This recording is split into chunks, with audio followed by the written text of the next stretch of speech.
felt like collapsing, on the verge of tears, hiding my feelings. Sure, they were asking. No, they stopped asking when I started pretending. I always had been a good actor.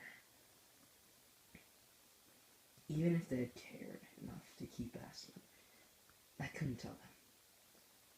For two main reasons. One, they would judge me. They always did. They tried to pretend, to put on an understanding mask.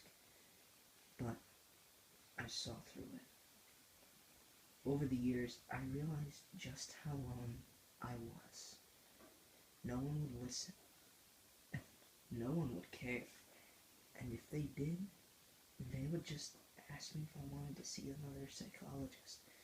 Or they would ask me if it was a family problem. But they never addressed the real issue, the real problem, because they were afraid of it. They never saw what needed to be seen, or saw it from or for what it really was. They only saw what they wanted to see, which pissed me off even more. If they would have just listened, just at least tried to care, then maybe it would have stopped there. But then pretending brought on the fantasies. At first, I thought it was a nightmare. Me stabbing my father with a repeating and growing intensity. But then I realized that I liked having these dreams. One by one, all of my family members and friends were dragged into my fantasies. And instead of now just hoping for it to happen and appear in my dreams, I could picture it when I was awake. I would choose a person, pull out a tool, and get to work. Their screams, their imaginary torture seemed all so real to me. Hell, I swear I even felt the blood dripping down my fingers once or twice. It was all so pleasing and calmed me down. But it wasn't enough.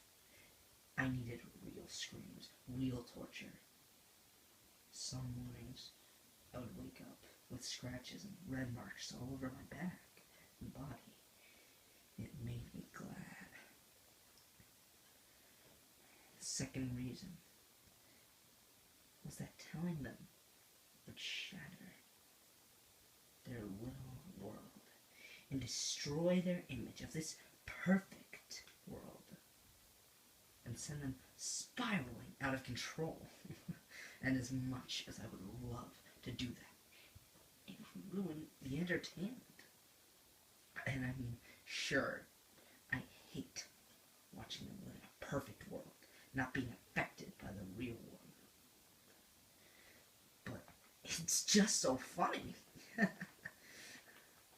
I mean, to watch them live in this world, to see them so ignorant is amazing.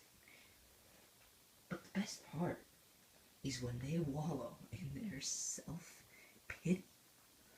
To see their idea of bad or depressing or above all a hard life is so pathetic and so amusing. It really does show how soft the human race has become, and for that they must be punished. So very soon some lucky contestant will be chosen for my next fantasy. Murder. Only this time